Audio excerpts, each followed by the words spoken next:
Peggy 18. Like most mob stories, it's a rags to riches story. Here's where you are, here's where you want to be, and here's what you have to do to get there. When the player first picks up the controller, they're fully immersed. And that's really something we've spent a lot of time doing. Our technology is a big sort of driver of this, you know, allowing players to feel like they're sort of taking part in a movie experience.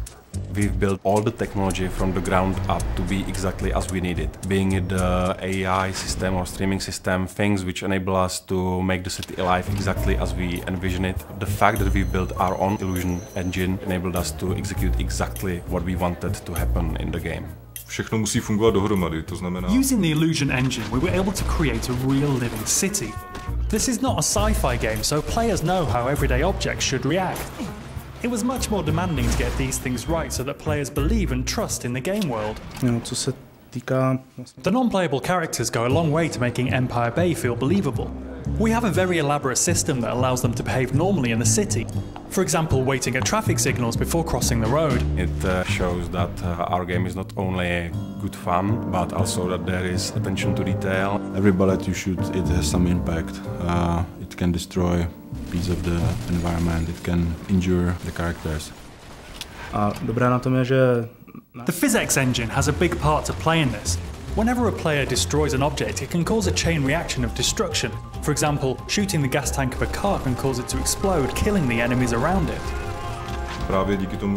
Because of the sheer number of destructive possibilities, we needed the lighting to be dynamic. Our illusion engine is perfect for this. It can display lots of different light, cast realistic shadows, and it reacts to the real-time events happening around the player. Podstatná část Mafie jsou... In order to link this world with the gameplay and the great story, we needed to create cutscenes that were like short films. It's a very important thing for Mafia, the fact that the game looks like a movie. With a huge story in a living city with all these characters, you need to see what Vito's thinking, what he's doing. You need to see what other characters are doing. You need to see what's going on down the street, maybe. In order to create the cutscenes, we built our own cutting editor and engine. This enabled us to play the cutscenes in-game and in real time. It wasn't easy, but now we can animate anything we have in the game. This allows us to forget about the technology and concentrate on making movies. Don't worry about the kid, small price to pay. Small price? That's my f***ing friend you're talking about. All of us at 2K, we're all really immersed in the world of Mafia. We all love these movies, you know, The Sopranos, Goodfellas, Godfather. Movies that portrayed the real mobsters as real people. I grew up with guys like this, so I looked at the story and I was like, okay, this guy is like, you know, this guy I grew up with, this guy's like another guy I grew up with, and then I just, you know, add a little more character into the characters.